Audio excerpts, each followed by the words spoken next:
strategy, real growth, passion. Hi, I'm Julia, and this is Passion, but Make It Profit, your go-to resource for actionable strategies to grow a profitable business without losing the heart behind it all. Today, we have Dereka Feiler back. She is here today, and we're going to talk about how to overcome imposter syndrome. Well, actually, she is going to talk about that because that is one thing I still struggle with. So hi, Dereka. Hi. Dereka was on one of our last episodes, but she's back. Do you want to go ahead and tell us a little bit about yourself again? Sure. For those who didn't hear the last one. Sure. My name is Dereka Feiler, and I own Recoup and Relief Counseling and Therapeutic Services, and we have 2 locations, one in Dublin, Ohio, and one in Medina, Ohio. And she just recently opened her second location, so congrats on that. Thank you. And then I'm also on a nonprofit board for infertility called the Daffodil Room Group. Yes, very cool. Do you want to give a little blurb about what they do? Yeah, so it is for any families or individuals that are struggling with any infertility, and then we have hopefully building grants for infertility, any treatments. We have a multifaceted team approach, and so there's an RN in infertility, and Rebecca, she's the founder, and then we have a little bit of everybody, social work, dietitian, and Very cool. We've been doing a couple events and trying to raise money to help with, again, whether it be IVF treatments, and we have an event this weekend regarding adoption. Oh, very cool. Yeah, and foster care. And do you want to tell us a little bit about Recoup and Relief and what some of the services you offer? Sure.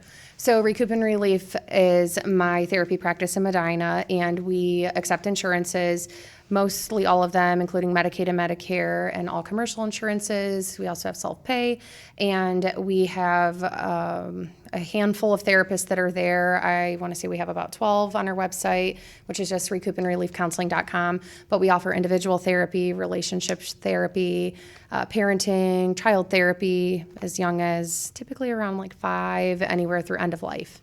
Very cool. Grief counseling, yeah. So today, I wanted you to come on to talk a little bit about imposter syndrome. This is one thing that I see all the time with my clients. And it is definitely something that's holding them back, especially in the aspects of talking about marketing and talking about themselves, and getting on social media.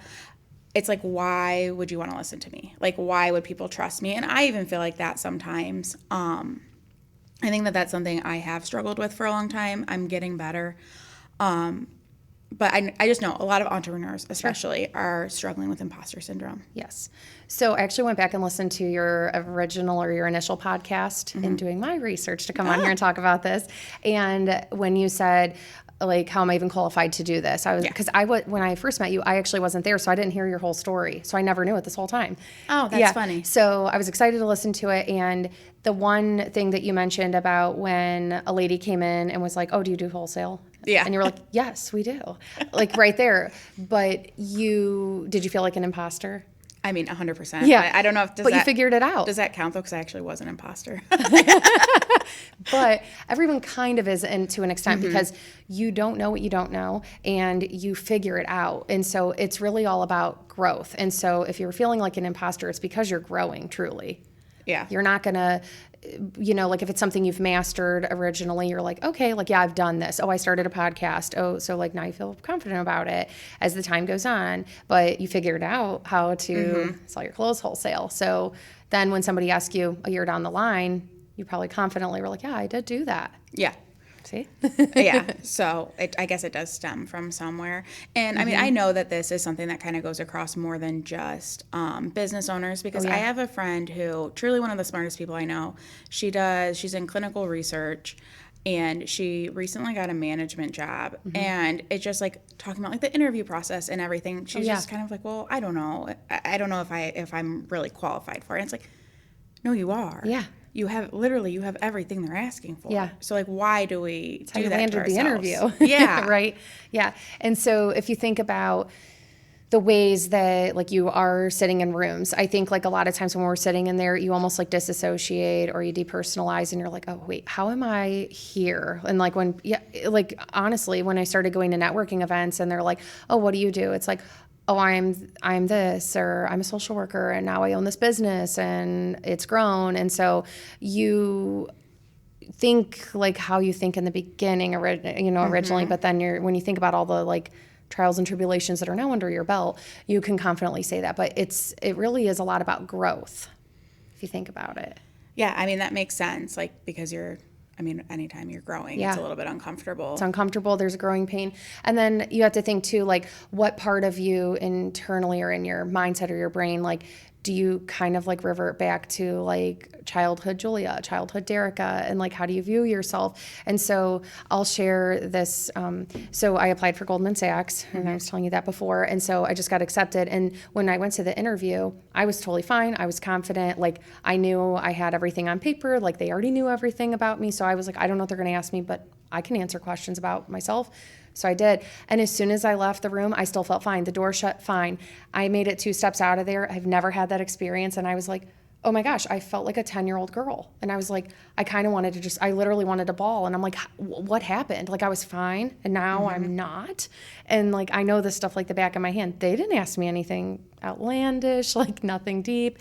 But I literally went to my car and was like, why? I had this internal thing, like, why do I feel like this? And went all the way back. And it was, I could totally place it. Like, this is me when I was a kid. And this one teacher said this. And like, they didn't think I was going to go to college. And like, and now look.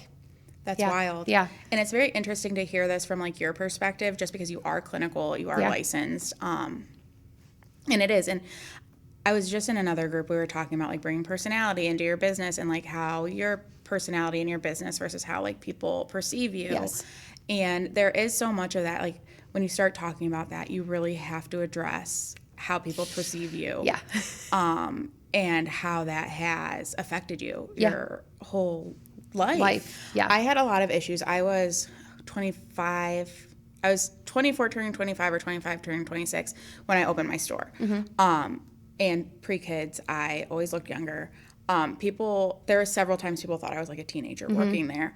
And it was very hard to get people to take me seriously. So then I found like, I walk into things sometimes and I'm like, oh, no one's going to take me seriously anyways. And then I'm like, wait, I am an adult. Yeah. I'm 33 years old now. Right. I've done all these things. Yeah. Like people are going to pay attention. But Absolutely. it's hard to get past that. And I know that is where some of my imposter syndrome came from. Yeah. Because I was so young. I got my job as the director of marketing before I opened my business. So I was very young in that role. Sure. I just had like the right opportunities at the right time. And there's a lot to learn. So it's just like, for me personally, it was a lot of constantly feeling like I had to prove myself all the time. Oh, definitely. Yeah, I know, like, when it was just me when I opened my practice, and so I didn't hire people until I was planning to go on maternity leave, and that's when I made my first 2 hires. And I remember I would go check my mail, go, scan the checks to my biller, do this, take them to the bank. Every single time I went to one bank in town, the lady would be like, do you think you can get me in touch with the owner? Oh my gosh. So it really would I think like she was like, I was annoyed at the time because I'm like, you can clearly see that on the account. It didn't make sense to me. And I felt like it was like very minimizing. Yeah. And so it was so annoying for sure. But now I'm like almost glad that happened in those weird ways because I'm like, it makes you be like, no, that is mine. And like, I earned this and like, I worked for this. And the other thing you said about working and like wearing like basically 2 hats of being younger and whatnot. So when it was again just me, it was probably on my website that I was the owner, but I don't think it was. And so when people came there, they thought that I just worked at the practice. And I have had the practice since 22 and some of my longstanding clients, but I like just a week or 2 ago, 2 of my longest clients just found out that I was the owner. Oh, wow. Yeah. Yeah, I'm taking time or I have to do this or this. And so it's interesting, because their perspective of me then shifted. Yes. Yeah. Well, and it was always like when people would come into the store and then they would start like being like, oh, hi. Like they would be talking to me and then I would say something. They're like, oh, you're the owner? And then the way they like talk to me completely shift. And I was like, first of all, I don't really want to talk to other people like that. But in that, I don't know if that plays into it too, because it's like, oh wait, when you first see me, you think I'm like at this level where you're going to talk to me like this, but then when you hear I'm the owner, you're going to talk to me a little bit differently. Yeah. So I think probably it comes from that a little bit too. Yeah. In mine, I just felt like it was irrelevant, like it didn't really matter to them kind of thing. And then I think like over time now it's like when I'm helping you accomplish certain things. It's like, this is, I guess, maybe like holds a little bit more weight because I'm like, if I'm talking about a goal at work, you're like, okay, now I do believe you because like you own this place and like this and that. So that, I guess, was helpful, but it is very different when like this, they're like always caught off guard, which is funny. Yeah, and I think that when we're talking about this, you have to address the fact that we are women and we are mothers. Yes. I struggled with that a lot when I was working as the director of marketing. I was in a very male-dominant office, and I did feel very much like I always was having to prove myself, like I can keep up. And I have found that I'm taking that with me now, especially in the role as a mom and a business owner. Like, a lot of times I don't want to be like, oh, hey, I can't do that. I have to do this with my son, or like, oh, my son is sick, I have to cancel. Yeah. Like, I feel uncomfortable doing that. And like, I almost do feel like that. I'm like, oh, if I tell somebody that my son is sick, they're going to think I'm really bad at marketing, and they're not going to want to hire me anymore because I don't know what I'm doing. But like those don't even really correlate when I look at it from the outside. Right. But like, that's how I feel sometimes. Yeah. And then I look at it like you're doing what you have to do and you have to take care of your child. I get it. Like, it's so hard. And, and especially when people know it's yours and then you're the one canceling too. And like, but if I ask you, would you feel the same way if somebody else was doing it on your behalf? Like, if you had some, right? Like it makes it like, there's a degree of separation then that makes it feel a little bit different. Yeah. But there's also imposter syndrome too, like even becoming a parent. Because I think that was the thing in my life I was the most blindsided about, to be honest with you. Like, I was excited I was pregnant and that I had a successful pregnancy and whatnot. And like, you imagine what is she going to sound like, look like, be like, whatnot. But then I didn't think she wasn't going to sleep, or I didn't think like, then you're like, I'm so tired, I feel like this. And then there's multiple days I question, like, am I a good enough mom? Is this, then you have imposter syndrome about being a parent too. Yes. I still feel like an imposter as a parent most of the time. I feel like my mom knows like everything. And I'm like, wait, I'm the mom. Help me. I'm supposed to know this. I know. I felt so bad. My little neighbor girl was over the other day and she was like, I think I got a bug bite on my hand. I'm like, I don't even know what to do. Yeah, it's very funny. And like, just thinking of like how they are, and then they come to you, and then like, but just keep thinking you're the one teaching them everything, which is like also alarming. But sometimes you feel like you again find yourself like, there's weird times where I'm just like driving and she's like asking me something in the car and I'm like, oh my God, like I'm her mom. Like I'm responsible to like answer all these questions. It's pretty crazy, like when you think about, but you can have imposter syndrome in any level of your life too. And so like it all probably stems back to like some piece of, you just don't know how to do this thing you're working on yet, but then you will. Yeah. So how do you think, like maybe somebody is having imposter syndrome, but they don't know they're having it? And I've seen it hold people back in the workplace. How can you identify, like maybe that's the issue? I think thinking of like, do you mean when you're working with them? No, like somebody listening to this podcast, got it. How could they identify, like, oh, maybe I am having maybe this is imposter syndrome that's holding me back? Yeah. So I think thinking of what is the thing you think you're not good at, and then dissecting down, kind of like make a tree and then like root cause. Like, okay, like on the branches, like I have this job, I'm qualified to get this job, or maybe I got this promotion that I don't even know how I got or why I got, and like kind of going back down, like how did I get here? Why did they think this? And but give yourself credit. Like you got here because of this. Like you have this education, this certification, this whatnot. Like how did you get there? And so you have to give yourself credit. But I think a lot of times you lose focus. And so one thing that so Maslow's hierarchy of needs. Okay. And so if you Google it, it's going to be a pyramid. There's several colors you look up. And so you need these things before you get to self-actualization at the very top. So it really comes from self-esteem. And so if you kind of go back and see like, what do I have here? I like to kind of do that on my own. And so of like, you buy a house, right? Think of how many things you had to do to buy that house. Yeah. You had to go to college probably. Or if you didn't, you had to be a super hard worker and save money. Or there's like, and if you dissect it down to in all of these steps, like I think that's something in my notes, and I do that with my clients, I will have them make it. And sometimes they email it and I'll make it into a little thing for them. But I think having something like that, when you are feeling like an imposter, go back into your notes on your phone and be like, oh, I did that. I earned this space at the table. I deserve to be in this room. And like, think about all the hard things you go through too. Like those can't be discounted. They're part of your story. Yeah. That makes sense. And just to clarify, when you said that to get a house you had to go to college, you're talking about me personally. Yes. Not saying that you have to go to college Oh, no. to be able to get a house No. or be successful. She was talking about me. Yeah. Just so nobody gets that confused. And it's funny you mentioned self-esteem, because that was actually going to be my next question. Like, how does self-esteem play into imposter syndrome? My view of imposter syndrome is obviously a little bit different than yours with the clinical background. I have a lot of my clients who, when we're talking about their overall marketing plan, when we talk about especially social media, being very nervous to show up on social media, being nervous to show up in public as well, like at public things, giving their knowledge to other people, because it's that, well, why would someone want to listen to me? And then when I start asking them, it's like, it seems like a lot of time it boils down to like, well, I don't like how I look. I don't want people to like think this about me because I posted this. So my question was going to be, how does it play into it? But you kind of already addressed that it's definitely a part of it. Yeah.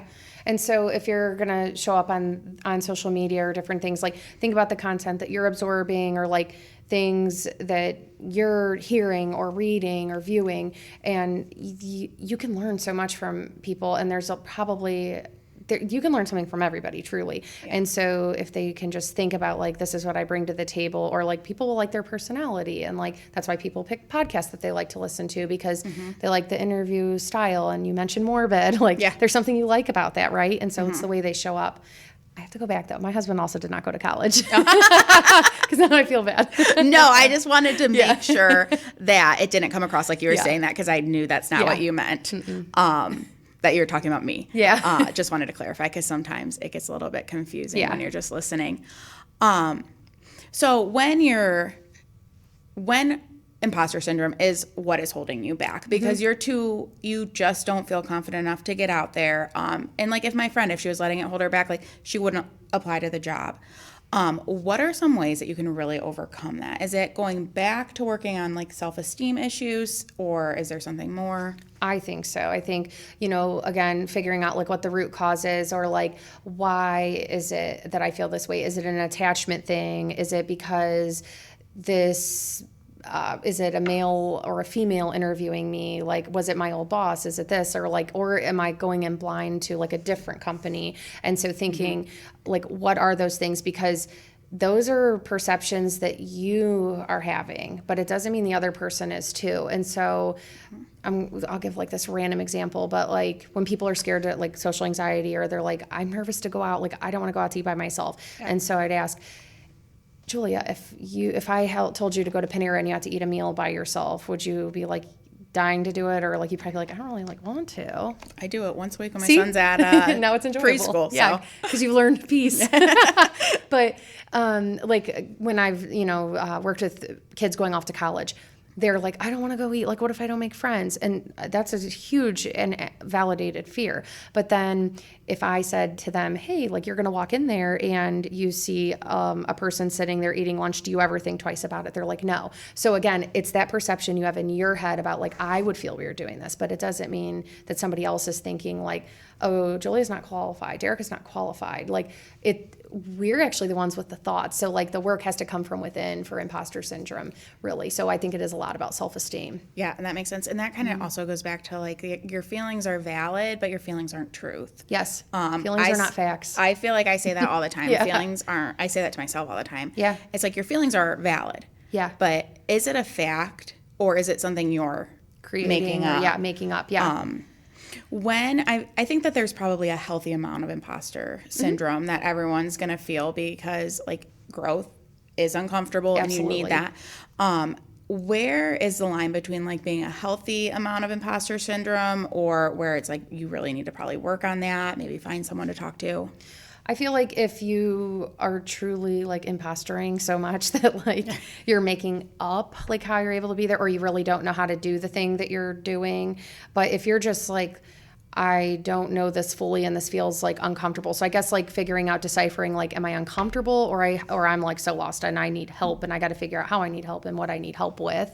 And then in terms of like, so if we talk about going to therapy, so like what does that look like when you walk in there? Like, I don't like my family doesn't even know who I am. Like, and so like, do you feel like your family doesn't know you, your friends don't know you? Cause there's like that level that I see, but then there's also just like the work level and they can bleed in, but they can also be very separate. Yeah. And I actually have seen that before where it's like someone is really confident in one area, but like the other one, they're not. Yeah. I mean, just like in my personal life. Yeah. So I guess like what you're saying is there's like a level of like where imposter syndrome is no longer imposter syndrome and you're actually having maybe a little bit more of an issue, maybe a little bit deeper of an issue. Yeah, like where it's more self-esteem related. And I think like at a root, like they potentially both can, because like I don't remember if it was this time I'm on the pod or the last time, but talking about like when it was this one, but when I left the room, you're like, oh man, like and then I told myself, because I'm like, I deserve to be in this room. Like I did this, I built this company, I did this, and like I'm my number one fan. I'm proud of myself, and I think like that's the place you want to get to. It's like being so confident in like your decision making and being like, okay, yes, this makes sense for me. I'm going to do this. But even on the way here, I just had to make this decision, and I was like, when I parked, like this is huge. Like this is not something 16-year-old Dereka at her first job thought was going to happen.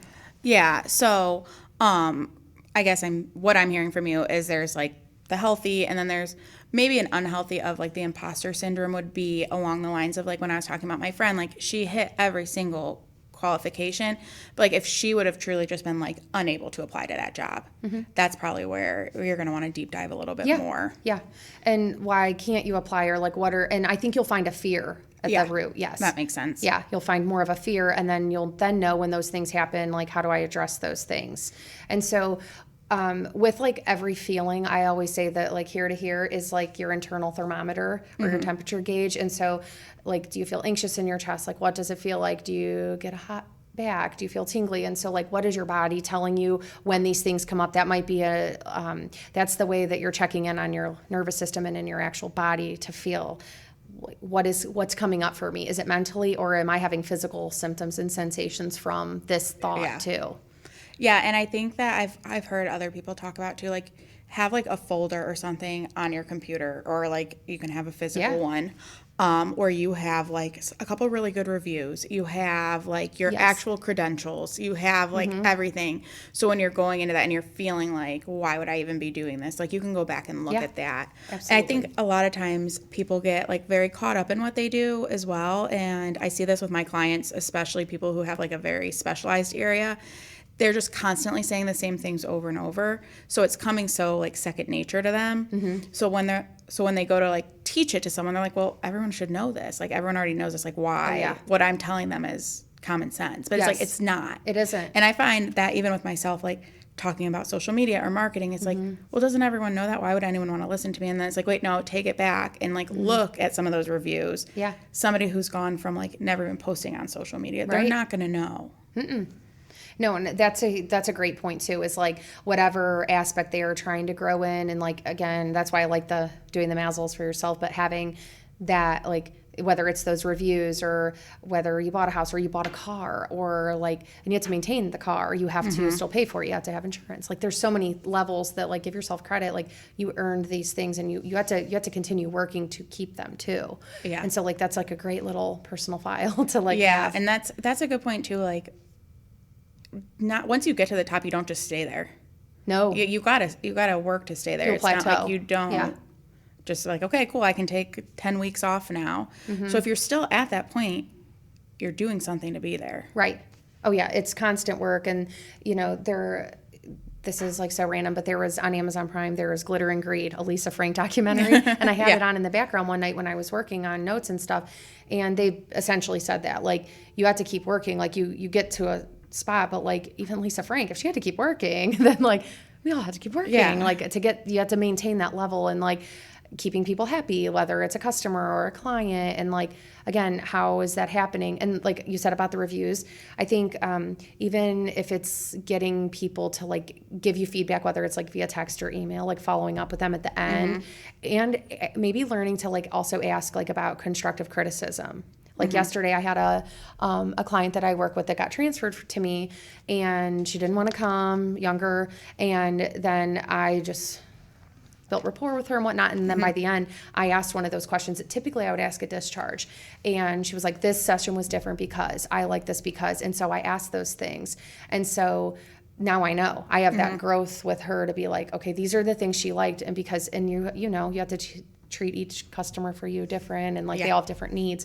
And so do my clients. So like, I think that's a good way too, to keep track of like your imposter syndrome, because very much in my field, you're a chameleon in many ways, because you could write on paper that like you wanted to come in and talk about being a parent, and then you come in and you're like, my husband is really annoying today, and or like, I don't know, like anything. It could just be anything. Yeah. And that makes sense. And I feel like even in my job, it's like I have different clients who have different personalities and different needs. Yeah. And they think they have one need, and it does change a lot. So having that, getting that feedback to make it feel like, because sometimes after you have a session like that or a meeting, it's like, do I know what I'm doing?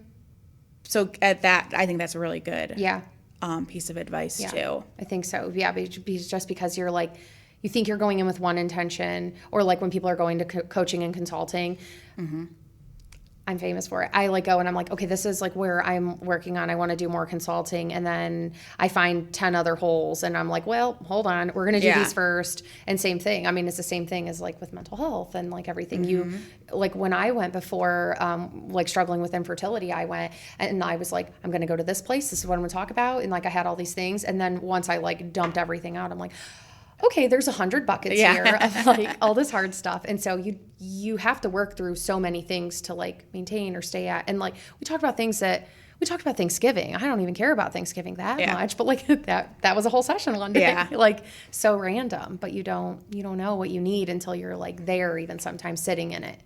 Yeah, that makes a lot of sense. I mean, I even had a client recently, I'm working with her. Like we have pretty much gone through, and she's just changing her whole entire business because we started deep diving into what she needed to do to grow what she was doing, and she's like, I don't want to do this.